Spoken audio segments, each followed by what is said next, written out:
யவனராணி அத்தியாயம் 14 சுடும் ஓலை. சென்ற அத்தியாயத்தில் சுங்கக் காவலனிடம் முத்துக்கள் கொண்டிருந்த மூட்டையை பூவழகி கொடுத்த பொழுது அந்த முத்துக்கள் அவ்வளவு விலை உயர்ந்ததல்ல என்று கூறினான் சுங்கக் காவலன். எந்த முத்துக்கள் என்று பூவழகி கேட்டபொழுது பவள இதழ்களை திறந்தால் சொல்கிறேன் என்று நிதானமாக பதில் கூறுகிறான் சுங்கக் காவலன். வாருங்கள், அடுத்த அத்தியாயத்தில் என்ன நடக்கிறது என்று பார்ப்போம்.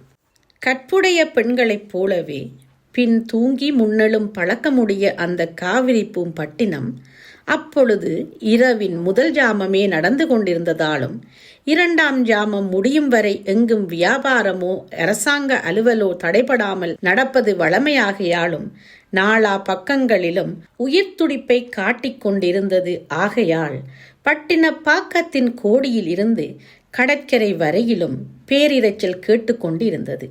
அதுவும் முக்கியமாக கடற்கரை பகுதியில் கரை சேரும் பரதவர் கூச்சலாலும் சுங்கக் காவலர் வணிகர் இவர்கள் சச்சரவும் பேச்சுக்களாலும் அரவம் ஓங்கியே நின்றது. சங்கமத்துறையில் சுங்கச் சாவடியை அடுத்த காவிரியின் நீர்ப்பரப்பில் கரையோரமாக வந்து கொண்டிருந்த படகுகளை பரதவர் சுங்கச்சாவடியின் பெரும் கற்பாறை படிகளுக்கு அருகாமையில் கயிறு கொண்டு இழுத்து தலைகளில் பிணைத்த போதும் சரக்கு மூட்டைகளை எடுத்துச் சென்று சுங்கச்சாவடியில் புலி இலச்சினை புறப்போட்ட போது ஏற்பட்ட ஆயாச அரவங்களும் பொதி அவிழ்ந்து விடாமல் இருக்க அவற்றை தொடர்ந்து வணிகர் செய்த எச்சரிக்கை சத்தங்களும் கடலலையின் ஒளியை விட பெரிதாக எழுந்து கொண்டிருந்தன.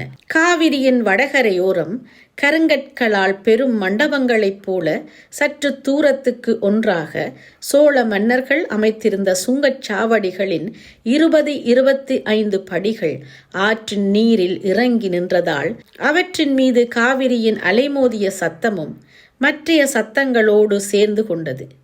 அந்த படிகளின் உச்சியில் அமைக்கப்பட்டிருந்த பெரும் விளக்குகள் கரையோரமாக பல இடங்களில் தெரிந்ததால்